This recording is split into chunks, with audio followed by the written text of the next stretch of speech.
Hello champions, मैं हूं सोनी। स्वागत है आपका मेरे YouTube channel science academy by Soni पर। आज है बेसिक मैथ एंड कैलकुलस का लेक्चर नंबर 5, जिसमें हम लोग कवर करने वाले हैं इंटीग्रेशन, पावर एंड एक्सपोनेंट्स। ये बहुत क्विक रिवीजन किया जाएगा क्योंकि पावर एंड एक्सपोनेंट्स लगभग सबको आता है। लॉगरिथम, जो कि एक नई चीज़ आपको मिलेगी। एंटी लॉगरिथम, एंटी लॉगरिथम का उतना यूज फिजिक्स में नहीं है, लेकिन इसका ज़्यादा यूज आपको मिलेगा केमिस्ट्री में, थोड़ा बहुत यूज फिजिक्स में भी है। तो हम लोग बेसिक मैथ पढ़ रहे हैं, तो बेसिक मैथ में सारी चीज़ें देखेंगे आज। Integration, power and exponents, logarithm and anti logarithms. ठीक है, पहले स्टार्ट करते हैं इंटीग्रेशन। इंटीग्रेशन क्या होता है? अभी हमने पिछले लेक्चर में ख़त्म किया है डिफरेंशिएशन। इंटीग्रेशन कुछ और नहीं बल्कि रिवर्स प्रोसेस है किसका? डिफरेंशिएशन का। यानी कि इंटीग्रेशन को हम कह सकते हैं reverse process of reverse reverse process of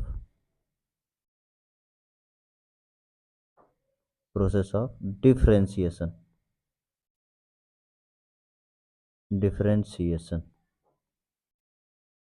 ठीक है, तो इंटीग्रेशन रिवर्स प्रोसेस है किसका? डिफरेंशिएशन का। मतलब जिसका डिफरेंशिएशन हम कर रहे हैं, तो जो वैल्यू आ रही है उस वैल्यू का दोबारा से अगर इंटीग्रेशन किया जाएगा तो हमें दोबारा से वो वैल्यू प्राप्त होगी जिसका हमने इंटीग्रेशन किया है। इसको हम आगे अभी क्वेश्चन के माध्यम से समझेंगे कि मैं क्या क्या कह रहा हूँ। इसको और क्या कहते हैं? अगर ये रिवर्स प्रोसेस है डिफरेंशिएशन का, तो इसको कहा जा सकता है एंटी डेरिवेटिव। क्या कहा जा सकता है? Anti derivative. एंटी डेरिवेटिव, है ना? डेरिवेटिव का उल्टा यानी एंटी। ठीक है, इंटीग्रेशन क्या रिप्रेजेंट करता है? ये रिप्रेजेंट करता है, निकालता है, कैलकुलेट करता है, रिप्रेजेंट कॉन्टिन्यूअस कॉन्टिन्यूअस समेशन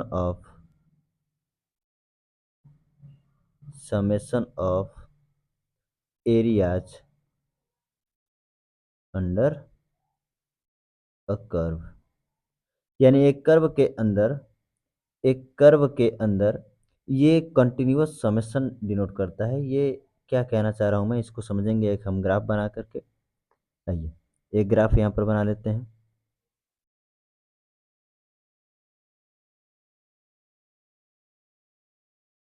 ठीक है, यहाँ पर एक ग्राफ मैं बनाता हूँ।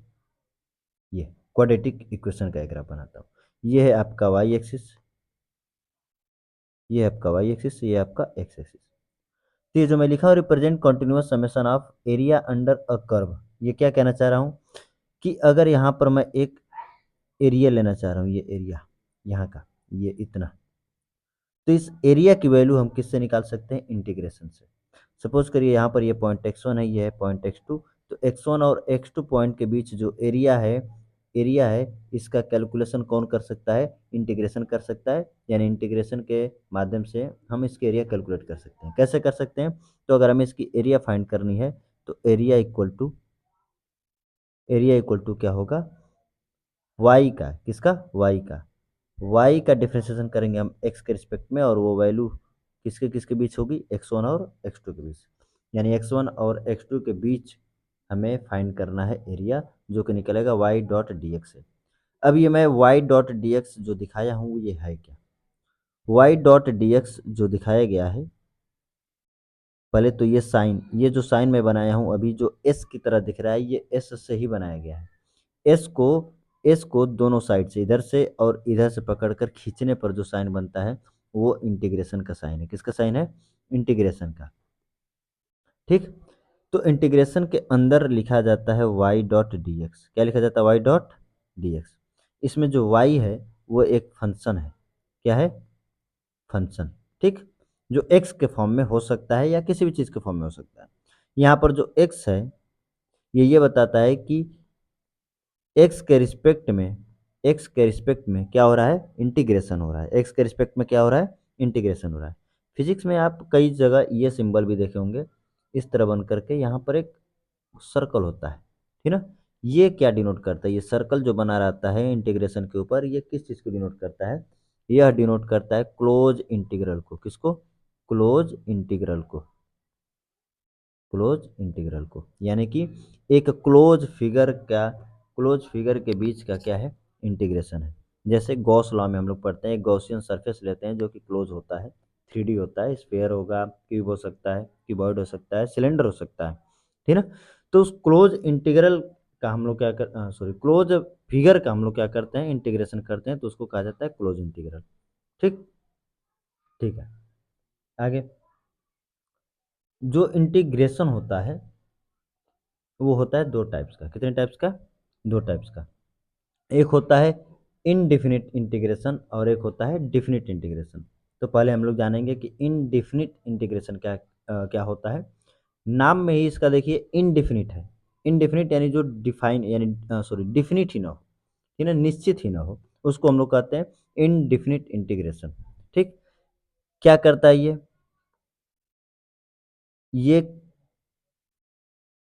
इसका है इनडेफिनिट इंटीग्रेशन में जब हम कैलकुलेशन करते हैं तो इसमें एक हमेशा से एक कांस्टेंट वैल्यू ऐड की जाती है। क्या ऐड की जाती है, कांस्टेंट वैल्यू। क्यों ऐड की जाती है इसको भी हम बताएंगे, लेकिन पहले लिख लेते हैं कि it always includes an arbitrary constant यानी कोई भी कांस्टेंट ऐड होगा, कोई भी कांस्टेंट ऐड हो सकता है। रिलेटिव बताऊं तो जो कांस्टेंट की वैल्यू होती है वो कुछ भी हो सकती है, ठीक ना। क्यों कुछ भी हो सकती है ये भी हम लोग आगे ही समझेंगे थोड़ी देर में। आर्बिट्री कांस्टेंट ऑफ इंटीग्रेशन, यानी इंटीग्रेशन करने के बाद एक आर्बिट्री कांस्टेंट ऐड किया जाता है। जनरली उसको हम लोग सी से डिनोट करते हैं। किससे डिनोट करते हैं, सी से डिनोट करते हैं। अब इस चीज़ को हम समझेंगे कि आखिर ये सी ऐड क्यों किया जाता है और ये है क्या। एक एग्जांपल लेते हैं। पीछे हम लोग डिफरेंशिएशन पढ़ कर आए हैं। तो एक कंपोनेंट लेते हैं, एक फंक्शन लेते हैं y = x² + 2। इसका करिए आप डिफरेंशिएशन, इंटीग्रेशन नहीं डिफरेंशिएशन करिए। क्या वैल्यू आएगी, x² का डिफरेंशिएशन 2x, 2 का 0, कोई दिक्कत नहीं। एक और फंक्शन लेते हैं y = x² - 10। x² - 10 यहाँ पर ये चल नहीं रहा है, x² - 10। इसका भी करिए आप क्या, डिफरेंशिएशन। तो x² का डिफरेंशिएशन कितना आएगा, 2x, और -10 का डिफरेंशिएशन क्या हो जाएगा, 0 हो जाएगा। ठीक है। अभी हमने आपको बताया कि इंटीग्रेशन डिफरेंशिएशन का उल्टा है, इन्वर्स है, रिवर्स है। तो हमने इस फंक्शन का हमने क्या किया, डिफरेंशिएशन किया। इस फंक्शन का डिफरेंशिएशन करने पर 2x आ रहा है, तो 2x का इंटीग्रेशन करने पर वापस क्या आना चाहिए, x² + 2। x² - 10 का डिफरेंशिएशन करने पर आ रहा है 2x, तो इसका इंटीग्रेशन करने पर वापस क्या आना चाहिए, x² - 10। तब हम चेक करेंगे कि आखिर इसका इंटीग्रेशन करने पर ये आ रहा है कि नहीं आ रहा है। ठीक है। इसके रूल्स तो हम लोग आगे पढ़ने वाले हैं। अभी समझाने के लिए मैं आपको यहाँ पर मैं इसका इंटीग्रेशन करके दिखा दे रहा हूँ, कैसे इसका इंटीग्रेशन हो रहा है ये हम लोग थोड़ी देर में आगे सीखेंगे। अभी बस हम आपको ये सिखाना चाहता हूँ कि आखिर सी ऐड क्यों किया जाता है। ठीक है। तो 2x का इंटीग्रेशन करने पर ये देगा 2x² / 2। 2x² / 2 यानी 2 से 2 कैंसिल आउट हो जाएगा, बचेगा x²। आगे तो कुछ है नहीं तो बचेगा नहीं, ठीक है ना। तो x² आएगा, आगे कुछ नहीं बच रहा है। तो ये बताइए 2x का इंटीग्रेशन करने पर आ रहा है x² + 2 कहाँ गया, नहीं पता। यहाँ से भी 2x का करेंगे तो यही चीज़ आएगी, x² ही, -10 कहाँ गया, नहीं पता। यानी कि हमेशा इसके आगे मैं -10 रख रहा हूँ, +2 रख रहा हूँ, +100 रख दूंगा, कोई भी कांस्टेंट रख दूंगा, उसकी वैल्यू हमें पता ही नहीं चल रही है। इसलिए इसलिए हम यहाँ पर ऐड करते हैं सी, क्योंकि जिसका डिफरेंशिएशन किया गया होगा, हो सकता है वहाँ पर कोई कांस्टेंट हो और उसका डिफरेंशिएशन करने पर उसकी वैल्यू 0 हो गई होगी, और जब 0 हो गई होगी तो वापस से उसकी वैल्यू नहीं मिल पा रही है। तो हम लोग हमेशा से क्या एक कांस्टेंट ऐड कर सकते हैं, ऐड ऐड कर देते हैं। इस सी की वैल्यू या तो आपकी 2 हो सकती है, -10 हो सकती है, कुछ भी हो सकती है, कुछ भी, कोई भी कांस्टेंट हो सकता है। ठीक, इसीलिए किसी भी इंटीग्रेशन के लास्ट में एक कांस्टेंट ऐड किया जाता है, ठीक ना। इसी को कहते हैं आर्बिटरी कांस्टेंट। क्या कहते हैं, आर्बिटरी कांस्टेंट कहते हैं। ये रहा आपका इनडिफिनिट इंटीग्रेशन। अगला टॉपिक है डिफिनिट इंटीग्रेशन। ठीक, डिफिनिट इंटीग्रेशन में कोई भी कांस्टेंट नहीं ऐड किया जाएगा। क्यों नहीं ऐड किया जाएगा, क्योंकि यह कैलकुलेट करता है एग्जैक्ट एरिया या एग्जैक्ट कैलकुलेशन ये लाता है, कोई भी आर्बिट्री कांस्टेंट ऐड करने की ज़रूरत ही नहीं है। क्यों ये एग्जैक्ट कैलकुलेशन कर पाता है? क्योंकि हम इसको लिमिट देते हैं कि इस लिमिट से इस लिमिट के बीच में ही आपको कैलकुलेशन करनी है। तो आर्बिट्री कांस्टेंट आने की संभावना ही नहीं रहती है, कोई भी कांस्टेंट आने की संभावना नहीं रहती है, क्योंकि इसको एक लिमिट दे दी जाती है। ठीक, ये क्या शो करता है, ये क्या कैलकुलेट करता है? ये कैलकुलेट करता है, calculate the exact value of area under a curve between two specified limit, two specified limit, ठीक है ना? जिसके वजह से इसको मिलती है क्या, एक यूनिक न्यूमेरिकल वैल्यू मिलती है, एक यूनिक न्यूमेरिकल वैल्यू मिलती है, या जिसको कहते हैं फंक्शन वैल्यू, ठीक है ना? एक यूनिक न्यूमेरिकल वैल्यू मिलती है या एक यूनिक फंक्शन वैल्यू मिलती है। ठीक, इसलिए इसमें कोई कांस्टेंट ऐड करने की ज़रूरत नहीं पड़ती है। ठीक, आइए, जैसे कि अभी हमने पीछे एक ग्राफ बनाया था, कुछ ग्राफ ऐसा था, यहाँ पर हमने x1 और x2 के बीच क्या निकालनी थी, एरिया निकालनी थी। ये था y और ये था x। तो इसका एरिया हम किससे निकालते हैं? डेफिनेट इंटीग्रल से, y डॉट डी एक्स। यहाँ पर हम लिमिट देते हैं कि x1 से कहाँ तक, x2 तक की ही एरिया आप निकालिए, ठीक है ना? तो ये क्या निकाल के देता है, एरिया। तो ये एरिया किससे निकल कर आया? डेफिनेट इंटीग्रेशन से। किससे निकल कर आया? डेफिनेट इंटीग्रेशन से। तो ये तो हमने समझा कि इंटीग्रेशन क्या होता है, इनडिफिनिट इंटीग्रेशन क्या होता है, डेफिनेट इंटीग्रेशन क्या होता है। लेकिन अब बारी है हमें फार्मूलों की, कि आखिर कौन से फार्मूले यूज होते हैं, किस तरह से इंटीग्रेशन इसका होता है। ठीक, तो पहले हम लोग पढ़ेंगे फंडामेंटल इंटीग्रेशन फार्मूले, जिसमें दो तरह के फार्मूले हम लोग पढ़ने वाले हैं, एक अलजेब्रिक एक्सपोनेंशियल फंक्शन और दूसरा ट्रिगोमेट्रिक फंक्शन। फार्मूले और भी हैं, ठीक है, इनवर्स के भी फार्मूले।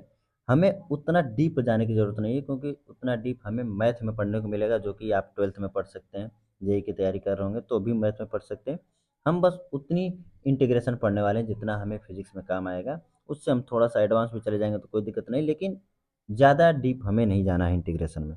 ठीक है, तो हम एक एक करके पहले हम लोग लिखते हैं फार्मूले, कि कौन कौन से फार्मूले यूज होते हैं।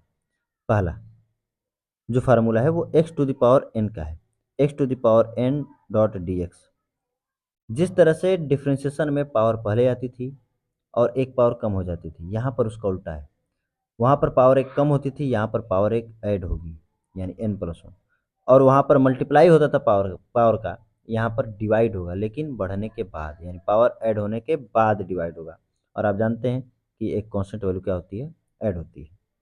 दूसरा, एक चीज़ और, ये जो फार्मूला है ये एन, यहाँ पर एन एक के यानी कि वन के इक्वल नहीं होगा, एन के इक्वल नहीं होगा। क्यों नहीं होगा? कि जैसे ही हम एन की वैल्यू वन कर देंगे, सॉरी माइनस वन नहीं होगा, जैसे ही अगर हम माइनस वन कर देंगे तो minus one plus one denominator में हो जाएगा जीरो, और किसी भी रेशनल नंबर का डिनोमिनेटर जो होता है वो जीरो नहीं हो सकता है, ठीक है ना? अगर माइनस वन हो गया तो, अगर माइनस हो जाएगा तो उसकी वैल्यू हो जाएगी वन अपान एक्स। अगर एन की वैल्यू हो जाएगी माइनस वन तो उसकी वैल्यू हो जाएगी वन अपान एक्स। और वन अपान एक्स का जो इंटीग्रेशन होता है वो एल एन एक्स होता है, याद करिए, लॉग एक्स का डिफ्रेंशिएशन होता था वन बाई एक्स, तो वन बाई एक्स का इंटीग्रेशन क्या हो जाएगा, लॉग एक्स, यानी वही एल एन एक्स। ठीक, तीसरा ई के पावर एक्स। ये बताइए ई के पावर एक्स का डिफ्रेंशिएशन क्या होता था? ई के पावर एक्स का डिफ्रेंशिएशन होता था ई के पावर एक्स, तो उसका इंटीग्रेशन भी क्या होगा, ई के पावर एक्स ही, और आगे क्या ऐड कर देंगे, सी ऐड कर देंगे। आगे फोर्थ फार्मूला, ए के पावर एक्स का डिफ्रेंशिएशन होता है a to the power x upon log a base of e. याद करिए, डिफ्रेंशिएशन में a to the power x का जो डिफ्रेंशिएशन था उसमें a to the power x into log a base of e आ रहा था, यानी वहाँ पर मल्टीप्लाई हो रहा था और यहाँ पर डिवाइड हो रहा है। इंटीग्रेशन में हमेशा डिवाइड को ही वरीयता दी जाएगी, ठीक ना? यहाँ पर अभी हम आपको एक रूल बताऊंगा जहाँ पर लीनियर इक्वेशन टाइप्स की चीज़ें आएंगी, यहाँ पर उससे वहाँ पर भी जो लीनियर इक्वेशन आएगी उसका डिफ्रेंशिएशन करने पर जो वैल्यू आएगी उससे डिवाइड ही किया जाएगा। डिफ्रेंशिएशन में मल्टीप्लाई किया जा रहा था और यहाँ पर क्या किया जाएगा, डिवाइड किया जाएगा। नेक्स्ट फार्मूला जो है वो है 1.dx, 1.dx, 1 का जो है डिफ्रेंशिएशन कितना होता है, तो 1 का जो डिफ्रेंशिएशन होगा जिसके रिस्पेक्ट में करेंगे वो वैल्यू लग जाएगी, यानी एक्स के रिस्पेक्ट में किया जाएगा तो एक्स लग जाएगा प्लस सी, ठीक ना। अगर 1.d थीटा अगर करते तो थीटा लग जाता, डी टी करते तो टी लग जाता, ठीक ना। यानी कि 1 का डिफ्रेंशिएशन वही होगा जिसके रिस्पेक्ट में उसका क्या किया जाता है, सॉरी इंटीग्रेशन वही होगा जिसके रिस्पेक्ट में उसका इंटीग्रेशन किया जाएगा। ठीक, आगे बढ़ते हैं। ट्रिग्नोमेट्रिक फंक्शन, ट्रिग्नोमेट्रिक फंक्शन के जो फार्मूले हैं वो गिने चुने हैं। गिने चुने का मतलब जैसे हम लोग डिफ्रेंशिएशन में साइन एक्स का पढ़े थे, कॉस एक्स का पढ़े थे, टेन एक्स का पढ़े थे, इसके आगे cot x, sec x, cosec x का भी पढ़ा गया था, लेकिन इंटीग्रेशन में cot x, sec x, cosec x का डायरेक्ट इंटीग्रेशन नहीं पॉसिबल है। जिनका डायरेक्ट इंटीग्रेशन पॉसिबल है उनका हम लोग फार्मूला देखेंगे। जैसे साइन एक्स का, साइन एक्स का इंटीग्रेशन होगा माइनस कॉस एक्स, क्या होगा, माइनस कॉस एक्स। दूसरा कॉस एक्स, कॉस एक्स का इंटीग्रेशन होगा साइन एक्स, क्योंकि साइन एक्स का डिफ्रेंशिएशन होता था कॉस एक्स। तीसरा टेन एक्स का तो पॉसिबल है नहीं, टेन एक्स का भी पॉसिबल नहीं है, ठीक ना। Sec square x, sec square x का जो डिफ्रेंशिएशन है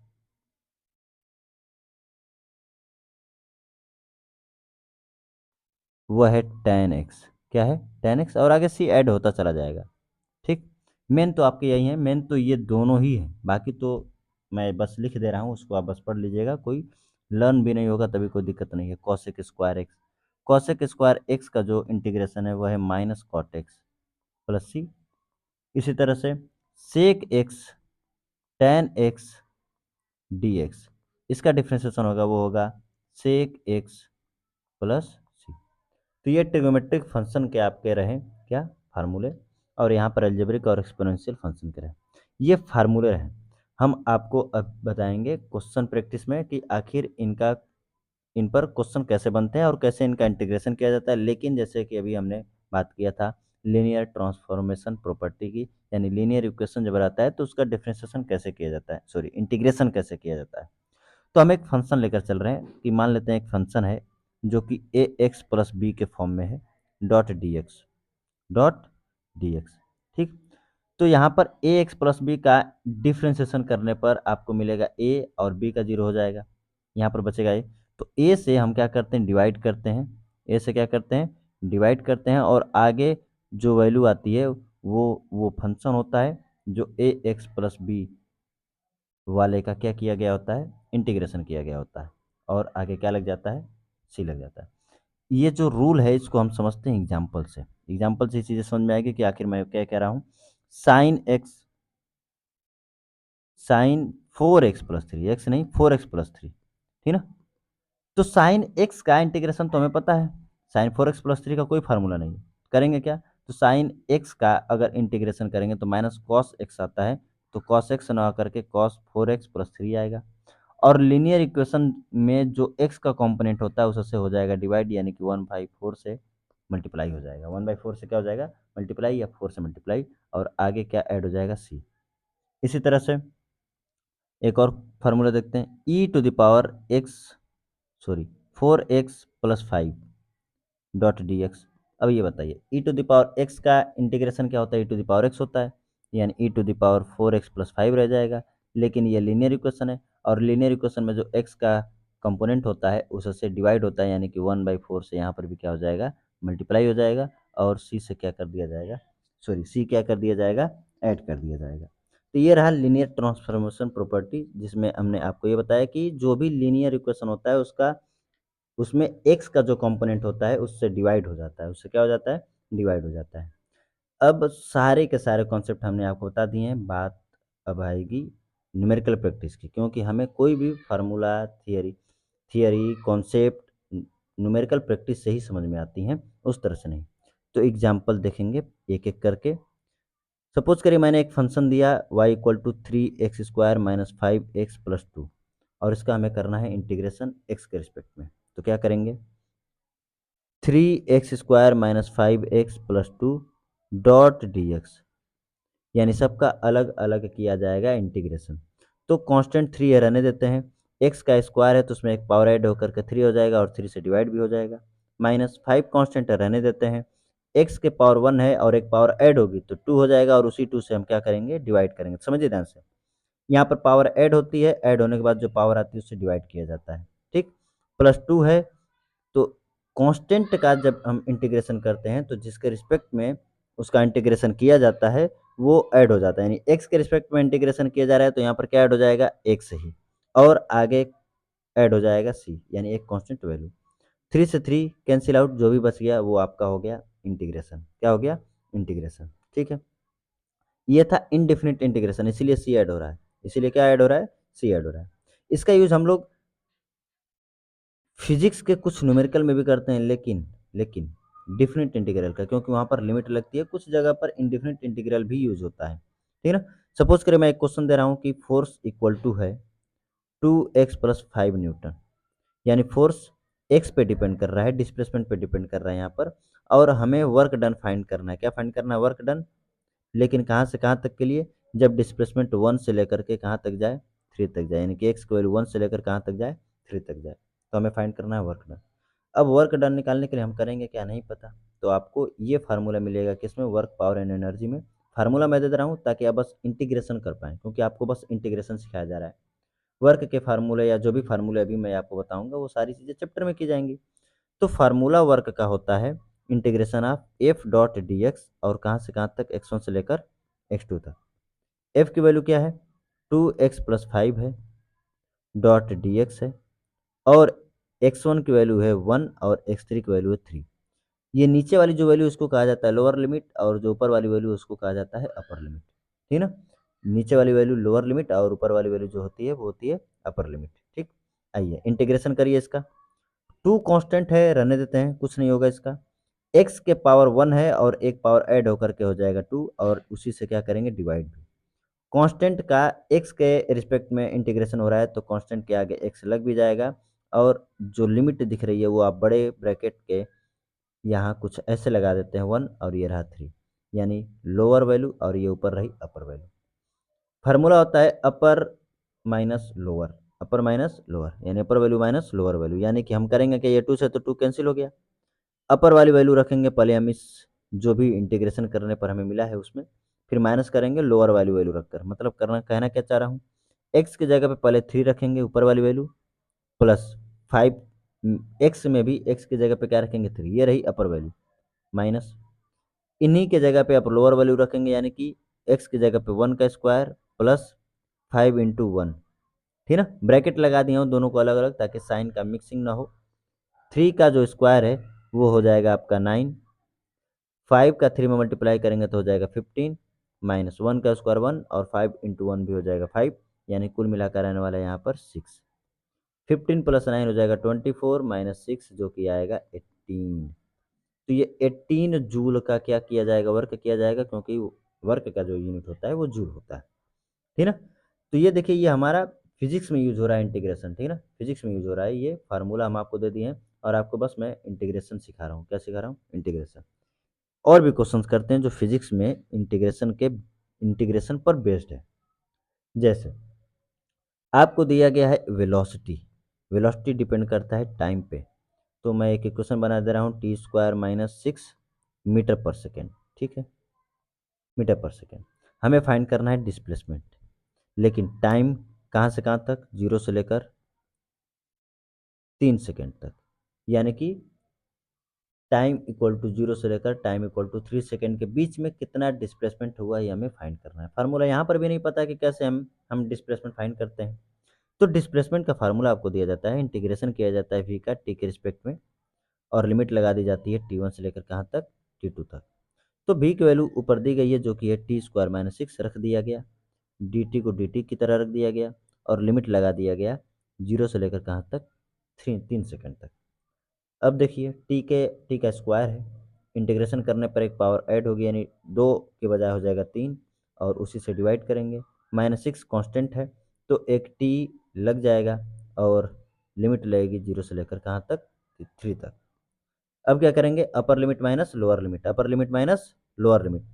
यानी कि इस टी की जगह पे पहले ऊपर वाली वैल्यू रखेंगे, यानी 3 का क्यूब अपॉन 3 माइनस 6 इंटू 3, ये रही आपकी अपर वैल्यू। दोनों में हमने ऊपर वाली वैल्यू रख दी। माइनस करेंगे लोअर वैल्यू, तो टी की जगह पर जीरो रखेंगे जीरो, माइनस यहाँ पर भी टी की जगह पर जीरो रखेंगे तो जीरो ही आएगा। 3 का क्यूब हुआ 27, और 27 में 3 का डिवाइड करेंगे तो आएगा 9, और यहाँ पर है 6 3 जा 18 यानी -18, जो कि आएगा निकल कर -9।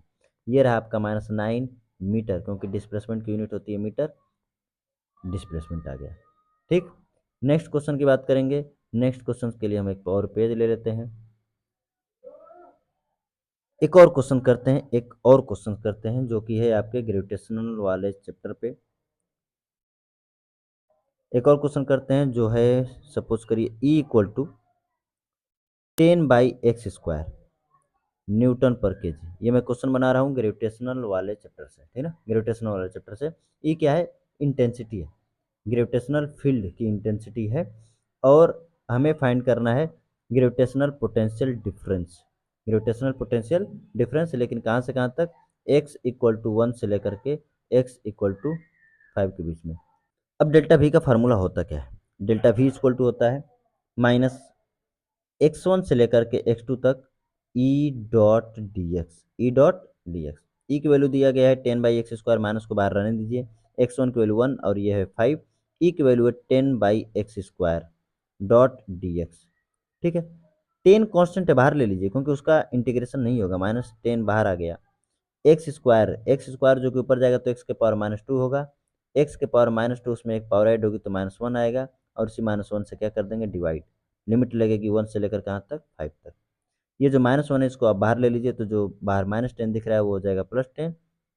एक्स टू द पावर -1 को लिख सकते हैं 1/x। क्या लिख सकते हैं? 1/x, और 1/x, और लिमिट है 1 से लेकर कहाँ तक? 5 तक। आगे देखिए, 10 को तो रहने देते हैं, 1/x की जगह पे पहले रखेंगे अपर लिमिट यानी 5 माइनस लोअर लिमिट यानी 1। सॉल्व करिए तो 5 1 जा 5 यानी 1 -5/5, ठीक ना। 1 -5 कितना आएगा? -4, और नीचे है आपका 5। 5 से कट करेंगे 2 आएगा, यानी कि -8, -8। ये रहा आपका आंसर, ठीक ना। तो ये है इंटीग्रेशन पर बेस्ड आपके न्यूमेरिकल। इंटीग्रेशन पर ऐसे ही क्वेश्चन पूछे जाते हैं, इससे डीप नहीं हमें जाना है, इससे डीप नहीं जाना है हमें, उसकी कोई ज़रूरत ही नहीं है इससे डीप की, ठीक ना। अब आगे है, दरअसल हमारा जो मेन टॉपिक है वो लॉगरिथम है, लेकिन पावर हमें इसलिए पढ़ना पड़ रहा है क्योंकि पावर से ही लॉगरिथम बनता है। पावर से ही क्या बनता है? लॉगरिथम बनता है। कैसे बनता है वो हम लोग आगे जानेंगे, लेकिन पहले हम पावर को क्विक रिवीजन कर लेते हैं। पावर के जो फार्मूले क्विक रिवीजन कर लेते हैं, इसके लिए हमने पहले से ही फार्मूले लिख कर लाए हैं। पावर का जो प्रोडक्ट रूल है वो है, बेस अगर इक्वल होता है, क्या इक्वल होता है? बेस। अगर बेस इक्वल होता है तो पावर ऐड हो जाती है। पावर क्या हो जाती है? ऐड हो जाती है। अगर बेस सेम है और डिवाइड का साइन है तो पावर क्या हो जाती है? सब्ट्रैक्ट हो जाती है, सबको पता है। अगर पावर के ऊपर पावर यानी ब्रैकेट लगाकर पावर के ऊपर पावर हो जाए तो पावर्स का हो जाता है मल्टीप्लाई। पावर्स का क्या हो जाता है? मल्टीप्लाई, यानी ए टू द पावर m है, ब्रैकेट लगाकर n है, तो पावर्स का मल्टीप्लाई हो जाएगा, m इंटू n हो जाएगा, ठीक है। पावर ऑफ अ प्रोडक्ट, यानी कि अगर प्रोडक्ट के ऊपर पावर है तो दोनों का पावर माना जाता है, यानी कि ए बी के पावर n है तो ए के भी पावर n होगा और बी के भी पावर n होगा, ठीक। अगर डिवाइड में अगर है और उसके ऊपर कोई पावर है तो दोनों का यहाँ पर भी पावर माना जाएगा, यानी कि ए का भी पावर माना जाएगा, बी का भी पावर माना जाएगा। यानी ए अपॉन बी के होल पावर n है तो ए के पावर भी n होगा, बी के पावर भी n होगा। नीचे एग्जाम्पल्स देंगे, आप पढ़ सकते हैं। अगर किसी नंबर, कोई भी नंबर होगा, उसके पावर अगर 0 है तो उसकी वैल्यू क्या हो जाती है? 1। उसकी वैल्यू क्या हो जाती है? 1। लेकिन यहाँ पर एक कंडीशन है कि ए हमारा 0 नहीं होना चाहिए। क्यों नहीं होना चाहिए? क्योंकि 0 के ऊपर 0 यानी 0 के पावर 0 डिफाइन नहीं होता है, ठीक। नेगेटिव एक्सपोनेंट रूल क्या कहता है कि अगर किसी नंबर पर माइनस यानी नेगेटिव पावर है तो उसको जब हम नीचे लाते हैं, उसको जब यानी कि 1 अपान में करते हैं, नीचे लाते हैं या पलटते हैं, तो जो पावर है वो क्या हो जाता है? पॉजिटिव हो जाता है। फ्रैक्शनल एक्सपोनेंट क्या कहता है कि अगर a to the power m upon n है तो हम ए के पावर m लगाकर जो अपॉन n दिख रहा है उसको रूट लगा सकते हैं। देखिए, इसको मैं थोड़ा ठीक से और लिख देता हूँ कि जो m के पावर m/n है तो ए के पावर m तो रहने दीजिए, इंटू 1/n जो दिखाई दे रहा है ना, ये रूट का फॉर्म करेगा, रूट, लेकिन रूट नहीं होगा, रूट फॉर्म करके यहाँ पर n हो जाता है। अगर यहाँ पर 2 रहता तो यहाँ पर 2 दिखाई नहीं जाता। 3 रहेगा तो 3 दिखाया जाएगा, 4 रहेगा तो 4 दिखाया जाएगा, ठीक है। और अंदर जो पावर होगी वो क्या हो जाएगा, m हो जाएगा, ठीक। तो ये एक्सपोनेंट एंड पावर के फार्मूले रहे हैं। हाँ, कुछ जगह आपको पावर में मिस्टेक यानी कि आप कन्फ्यूजन होती है कि यहाँ पर किस तरह की कैलकुलेशन की जाएगी, उसको समझते हैं। कुछ जगह पर जो आपको अवॉइड करना चाहिए मिस्टेक से, वो क्या है कि अगर a to the power m है, a to the power m है plus a to the power n है, तो हम इसको ऐड कर देते हैं, यानी यहाँ पर मल्टीप्लाई वाला कॉन्सेप्ट समझकर ऐड कर दिया जाता है, यानी कि बेस सेम है, पावर को ऐड कर दिया जाता है। नहीं नहीं नहीं, ये जो रूल है ये प्रोडक्ट के लिए है, एडिशन के लिए नहीं है, प्रोडक्ट के लिए है, ठीक ना। -3 का स्क्वायर -9 होगा, क्योंकि माइनस बाहर है। -3 का होल स्क्वायर तो है नहीं, लेकिन देखिए -3 का अगर होल स्क्वायर करेंगे तो +9 आएगा, और केवल -3 का स्क्वायर होगा तो वो क्या होगा, -9 होगा, ये भी ध्यान दीजिएगा। a अपॉन बी के पावर -n है, तो जब इसको पलटेंगे तो वही पावर क्या हो जाएगी, +1 +n हो जाएगी, क्या हो जाएगी, +n हो जाएगी। कुछ और चीज़ें हैं जो मैं आपको बताना चाहूँगा कि अगर a to the power m है और होल पावर n है, यानी इसके भी पावर n है, और यहाँ पर a to the power n है और ब्रैकेट लगाकर n है, यह दोनों इक्वल नहीं होते हैं, यह दोनों इक्वल नहीं होते, इन दोनों में जमीन आसमान का फर्क है। क्या है, इसको हम एग्जांपल से समझते हैं, आइए। अगर 2 टू द पावर 3 के पावर 4 है, ठीक है, और यहाँ पर 2 टू द पावर 3 और ब्रैकेट लगा के पावर 4 है, तो दोनों में क्या डिफरेंस है, यहाँ पर 3 के पावर 4 की तरह कंसिडर किया जाएगा, यानी 2 के पावर हो जाएगा, 3 के पावर 4 की वैल्यू कितनी होती है, 81, और यहाँ पर जो 2 के पावर आएगा 3 इंटू 4 यानी 12 होगा, देख रहे हैं, यहाँ पर 2 टू द पावर 81 तक पहुँच गया और वहाँ पर 2 टू द पावर 12 तक पहुँच रहा है। आगे देखिए, अगर a के पावर इन्फिनिटी होगा तो उसकी वैल्यू क्या होगी, इन्फिनिटी। अगर a के पावर माइनस इन्फिनिटी होगा तो उसकी वैल्यू क्या होगी, जीरो। कैसे जीरो होगी, इसको हम लिख सकते हैं 1/a to the power infinity, और 1/a to the power infinity की वैल्यू होती है इन्फिनिटी, और 1/इन्फिनिटी इक्वल टू क्या हो जाता है, जीरो हो जाता है। इसका उल्टा भी आप कह सकते हैं कि जो जो 1/0 है उसके इक्वल टू क्या हो जाता है, इन्फिनिटी हो जाता है। आई बात समझ, जीरो के पावर अगर कुछ है, जीरो के पावर अगर कुछ भी है, कुछ भी, तो उसकी वैल्यू कितनी होगी, जीरो।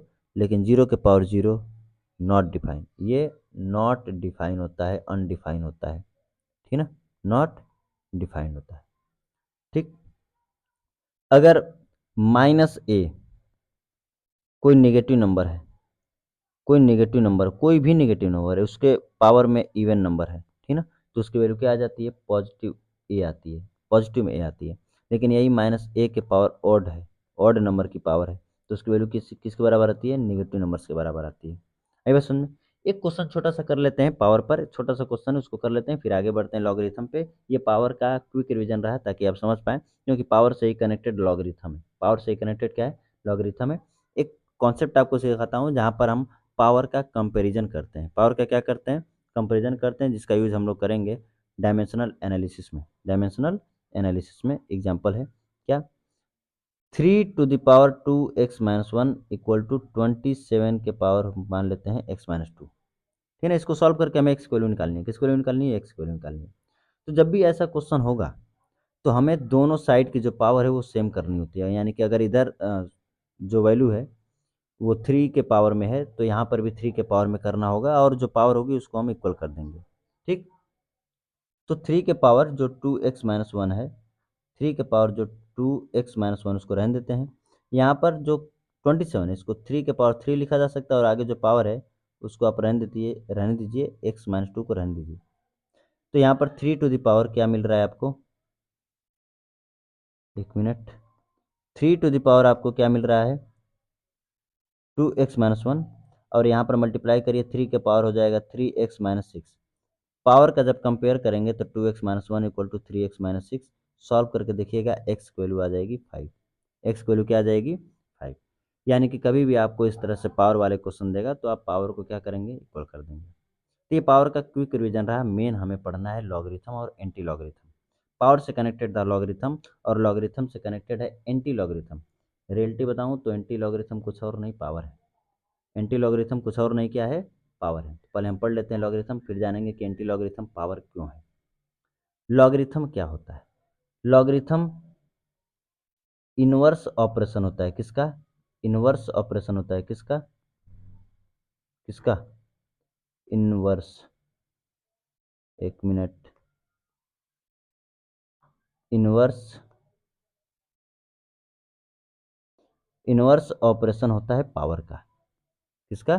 पावर का, यानी उसी को हम लोग कहते हैं एक्सपोनेंट, एक्सपोनेंट का, एक्सपोनेंशिएशन जिसको कहते हैं, ठीक ना। तो इनवर्स ऑपरेशन होता है एक्सपोनेंशिएशन का। मतलब क्या कहना चाह रहा हूँ, एग्जाम्पल से समझेंगे, हर एक कॉन्सेप्ट हम लोग एग्जाम्पल से ही क्लियर करेंगे कि क्या कहना चाह रहा हूँ। सपोज करिए कि b to the power x है, उसकी वैल्यू है y, यानी b कोई वैल्यू है, यानी जो बेस का काम कर रही है, उसके पावर कुछ है x, जिसकी वैल्यू आ रही है y। अब इसको हम बदलेंगे लॉग में। कैसे लॉग में बदलेंगे?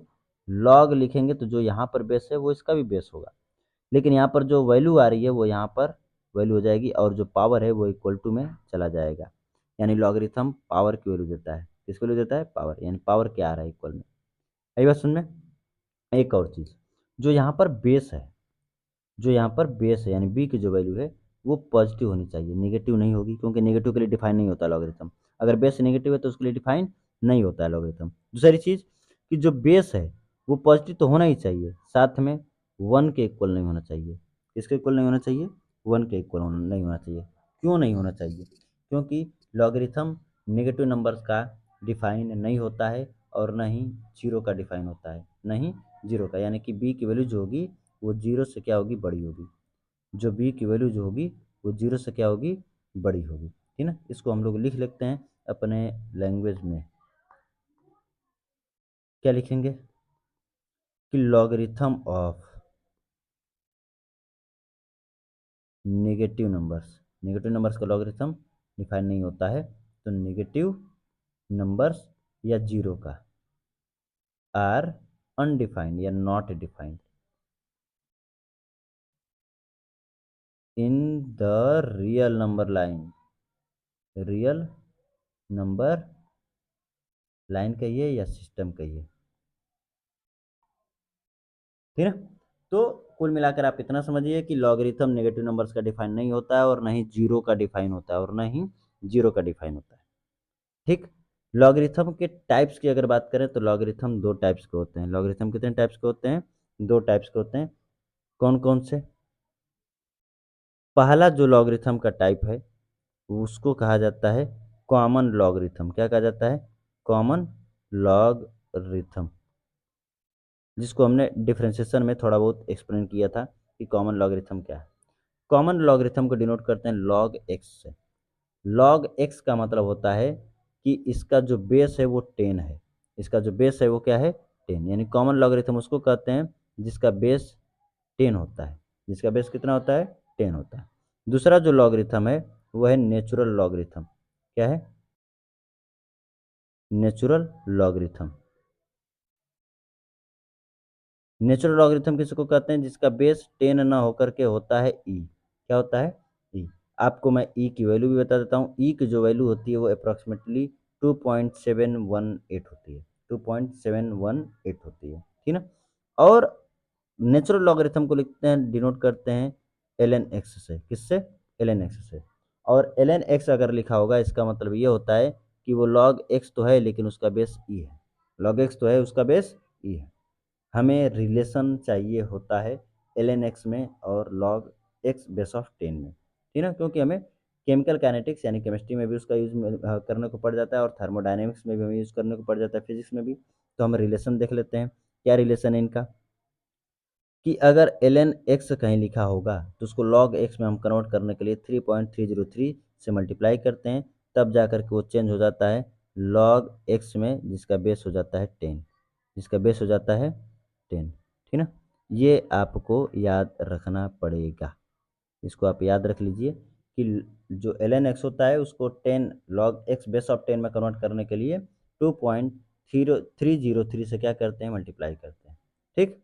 आगे कुछ वैल्यू दे देता हूँ मैं आपको लॉग के फॉर्म में, जो आप याद रखिएगा, जिसकी वैल्यू डायरेक्ट यूज होगी, डायरेक्ट, ठीक ना। जैसे लॉग टू की वैल्यू, लॉग टू की वैल्यू होती है 0.3010, 0.3010। इसी तरह से लॉग थ्री की वैल्यू, लॉग थ्री की वैल्यू log 3 की जो वैल्यू होती है वो होती है 0.4771।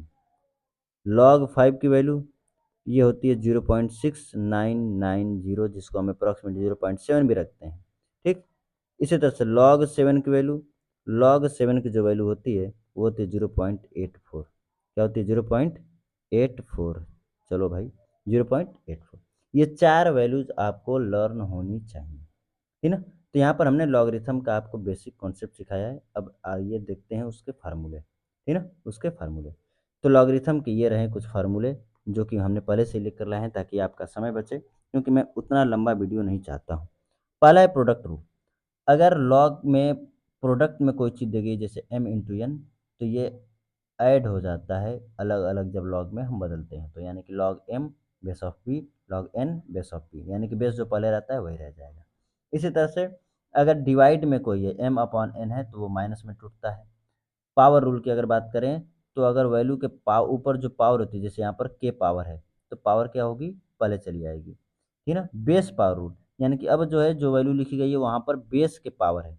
यहाँ पर वैल्यू के ऊपर पावर थी तो पहले चली आई थी के, लेकिन यहाँ पर बेस के ऊपर पावर है तो ये भी पहले आएगा, लेकिन के फॉर्म में नहीं, 1/k के फॉर्म में। किसके फॉर्म में?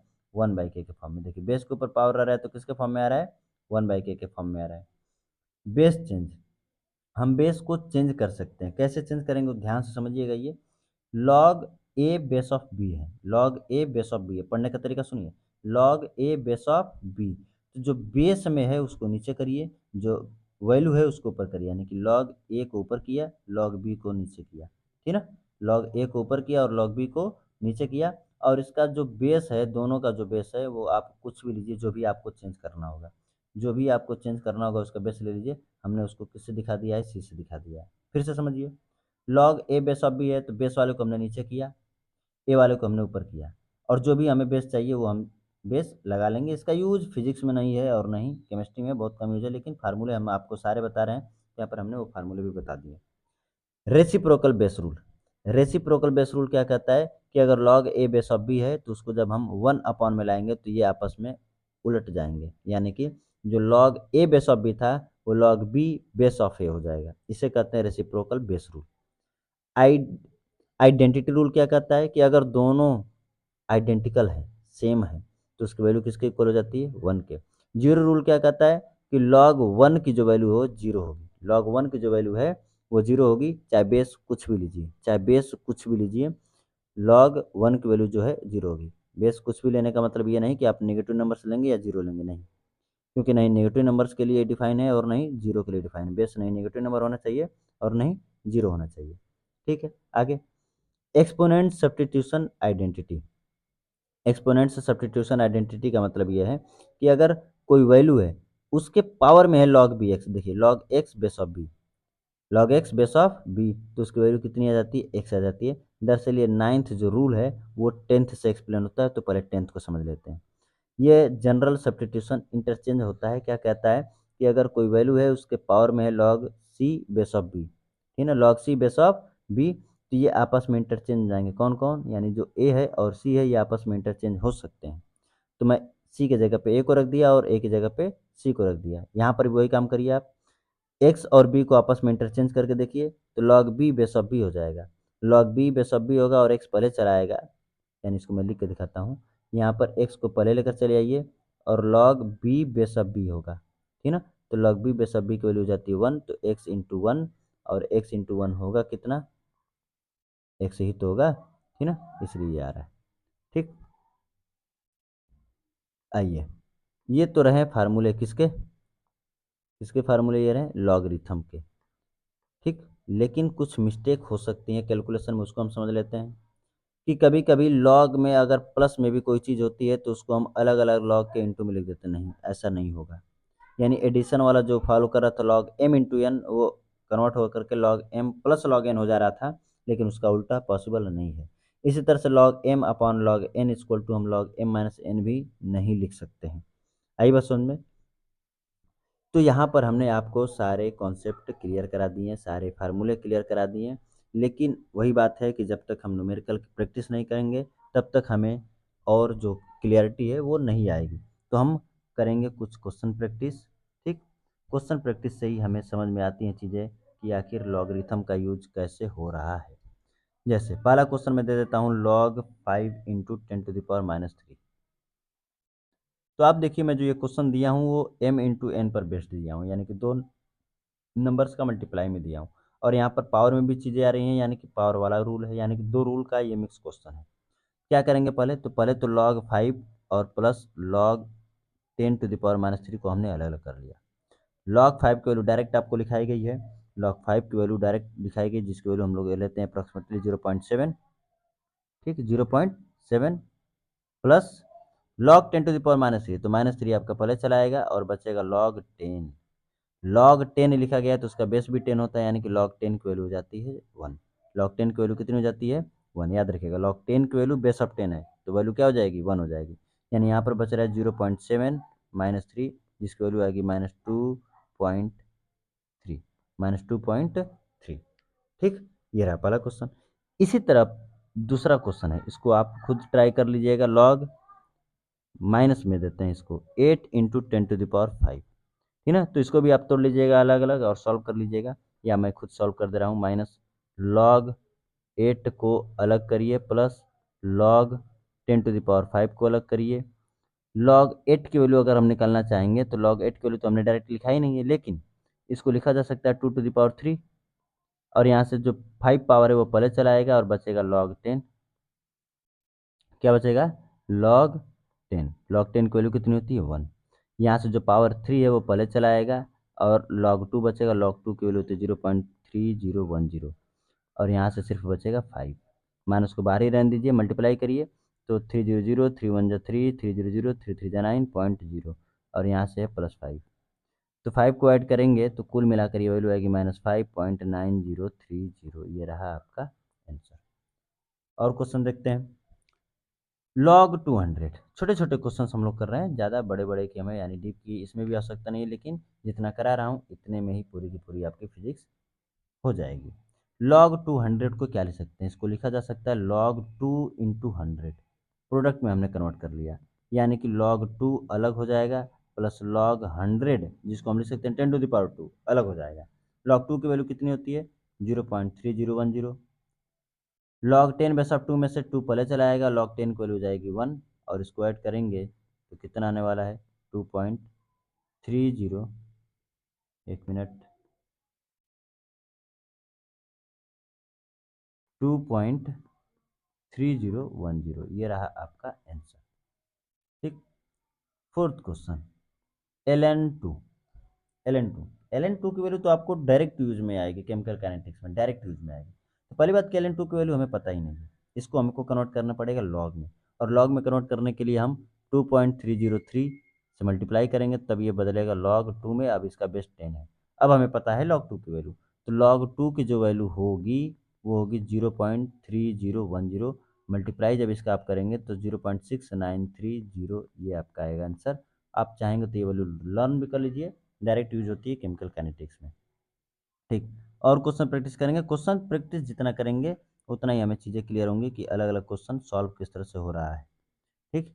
log 0.5 अपान 0.1 सेम प्लेस पे डिसमल है, खत्म हो जाएगा, यानी कि log 5 बचेगा। log 5 की वैल्यू कितनी होती है 0.7। कुछ खास क्वेश्चन नहीं था ये, ठीक ना। लेकिन अगर यहीं पर मैं थोड़ा सा इसको डिफरेंस कर देता हूँ, log 6 कर देता हूँ, 0.6 कर देता हूँ और नीचे 0.1 कर देता हूँ, ठीक ना। तो अभी भी डेसिमल सेम प्लस है, सेम प्लस कैंसिल आउट हो जाएगा, बचेगा log 6। log 6 को लिख सकते हैं 2 इंटू 3, यानी कि log 2 अलग log 3 अलग हो जाएगा, और जब अलग होगा तो दोनों की वैल्यू आप रख करके ऐड कर दीजिएगा, आपको दोनों की वैल्यू बताई गई है, दोनों की वैल्यू आपको बताई गई। एक लास्ट क्वेश्चन कर लेते हैं, लास्ट क्वेश्चन कर लेते हैं इस पर, फिर हम लोग एंटी लॉगरिथम पर आएंगे। log 3 into 10⁻² minus log 3 into 10⁵ minus में है, बीच में लॉग अलग अलग है और बीच में माइनस है, इसका मतलब कि जो भी ये वैल्यू हैं उसको हम डिवाइड करेंगे 3 इंटू 10⁵, ये ऊपर वाली वैल्यू और माइनस माइनस जो है वो नीचे आ जाएगी। 3 से 3 क्या होगा कैंसिल आउट, 5 ऊपर जाएगा तो 10⁻⁻7, तो log 10⁻⁻7 पावर पहले चली आएगी, log 10 की वैल्यू होती है 1, यानी आंसर आ गया -7। तो ये रहा है आपका लॉगरिथम। लॉगरिथम आपको समझ में आया होगा, इसका यूज भी समझ में आया होगा। यानी कि अब आपका कहीं भी लॉगरिथम आएगा तो आप लॉगरिथम को आसानी से सॉल्व कर सकते हैं। दिक्कत आती है एंटी लॉगरिथम में, ठीक है ना। एंटी लॉगरिथम का नाम सुनते ही बच्चे थोड़ा डर जाते हैं कि एंटी लॉगरिथम बहुत हार्ड है, क्या है, कैसा है। तो एंटी लॉगरिथम कुछ और नहीं बल्कि पावर एंड एक्सपोनेंट यानी एक्सपोनेंट ही है, ठीक है ना, एक्सपोनेंट ही है। तो एंटी लॉगरिथम को हम लोग एग्जाम्पल के थ्रू ही समझेंगे। हम कोई आपको एक्स्ट्रा रूल या कुछ नहीं बताने वाला हूँ, बस आप एग्जाम्पल में बताते जाऊंगा, उससे आप समझते जाएंगे कि आखिर ये है क्या। सपोज करिए कि लॉग में वैल्यू दिया है लॉग बी और यहाँ पर है एक्स इक्वल टू वाई। ऐसा तो हमने फॉर्म पढ़ा ही था।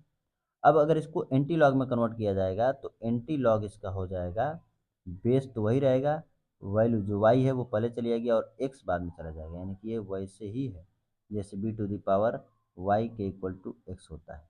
बी टू दी वाई के पावर क्या हो जाता है, एक्स हो जाता है, यानी कि नॉर्मल कौन सा रूल लग रहा है ये एंटी लॉगरिथम। एंटी लॉगरिथम कुछ और नहीं, पावर के जैसा ही बिहेव कर रहा है। अच्छा आगे देखते हैं। और लॉग 10 मैं पावर लगा रहा हूँ, सॉरी वैल्यू लगा रहा हूँ एक्स और इक्वल टू में क्या दिख रहा है वाई।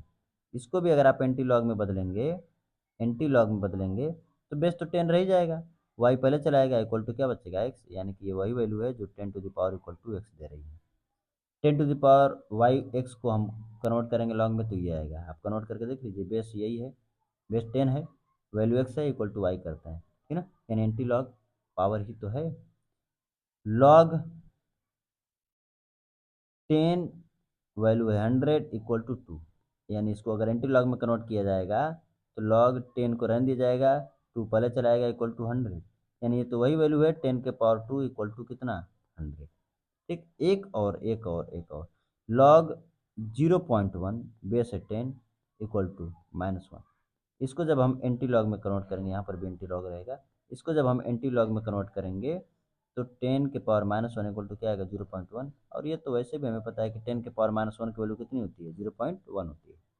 अब आप समझ गए होंगे कि एंटी लॉग कुछ और नहीं पावर ही है, एंटी लॉग कुछ और नहीं पावर ही है, ठीक ना। अब आपको मैं एंटी लॉग से कैसे वैल्यू निकालते हैं उसका कॉन्सेप्ट सिखाता हूँ। ये कॉन्सेप्ट ध्यान से समझिएगा, ध्यान से समझिएगा कॉन्सेप्ट क्या कर रहा हूँ।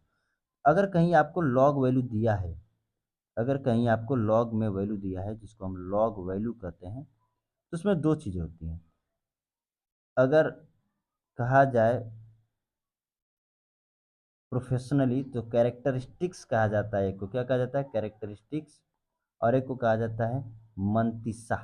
क्या कहा जाता है मंतिसा। अब ये कैरेक्टरिस्टिक्स मंतिसा अजीब अजीब से वर्ड है, मैं आपको सिंपल लैंग्वेज में बताता हूँ। कैरेक्टरिस्टिक्स कुछ और नहीं, इतना है कि जो होल नंबर होता है, क्या होता है होल नंबर, यानी होल नंबर में जो भी होगा उसको हम कैरेक्टरिस्टिक्स कहेंगे। और जो ये होल नंबर है ये आपका नेगेटिव भी हो सकता है पॉजिटिव भी हो सकता है, यानी नेगेटिव भी हो सकता है पॉजिटिव भी हो सकता है, लेकिन मंतिसा, मंतिसा आपकी कभी भी नेगेटिव नहीं होगी, कभी भी नेगेटिव नहीं होगी, ये पॉजिटिव ही होगी। अगर कभी नेगेटिव दे दिया है तो हम उसको आगे सॉल्व करके एंटी लॉग की वैल्यू नहीं निकाल पाएंगे, तो हमें उसको पॉजिटिव में ही बदलना पड़ेगा, चाहे जैसे बदलें, चाहे जैसे बदलें, किस में बदलना पड़ेगा पॉजिटिव में, ठीक ना। ये कॉन्सेप्ट लगेगा एंटी लॉग निकालने में, और फिर से मैं कह रहा हूँ कि जब तक हम एग्जाम्पल नहीं करेंगे तब तक हम समझेंगे नहीं कि एंटी लॉग निकाला कैसे जाता है। तो आइए समझते हैं एंटी लॉग। पहला टाइप को हम बताते हैं, जो एंटी लॉग है वो नेगेटिव नंबर से नहीं होगा पॉजिटिव नंबर से होगा, यानी पॉजिटिव नंबर्स का एंटी लॉग हमें निकालना है, पॉजिटिव नंबर्स का क्या निकालना है एंटी लॉग।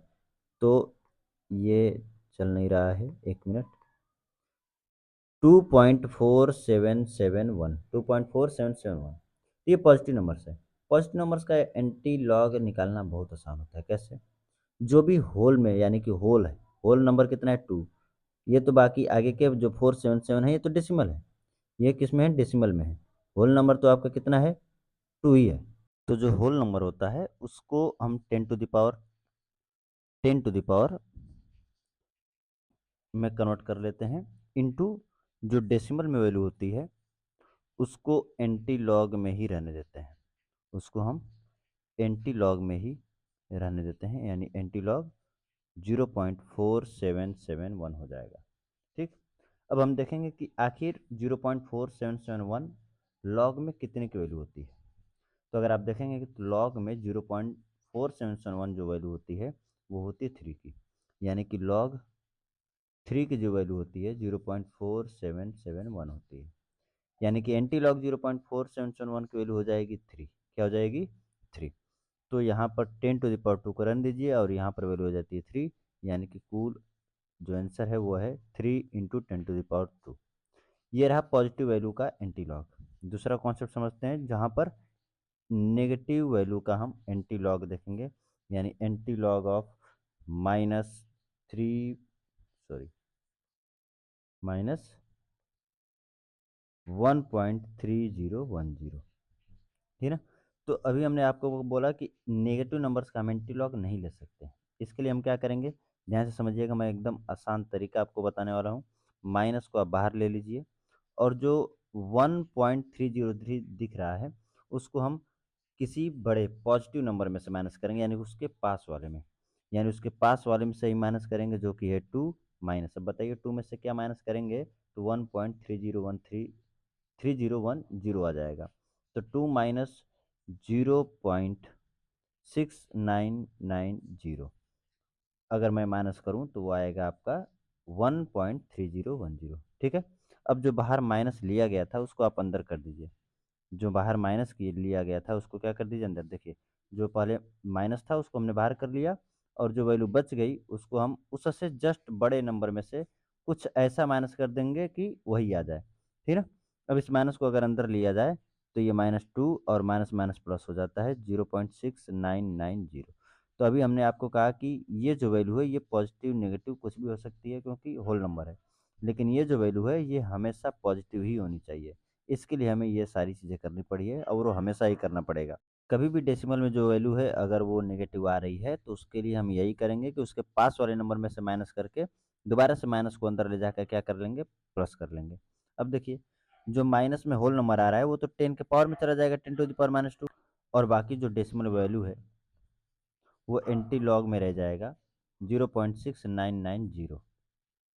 तो 10⁻² को रन दीजिए। अब देखिए 0.6990 वैल्यू होती किस चीज़ की है, तो ये होती है 5 की।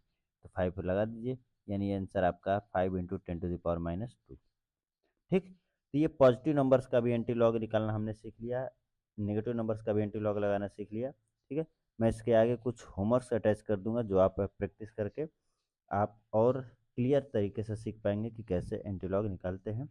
तो आज के लिए बस इतना ही, मिलते हैं अगले लेक्चर में। Thank you.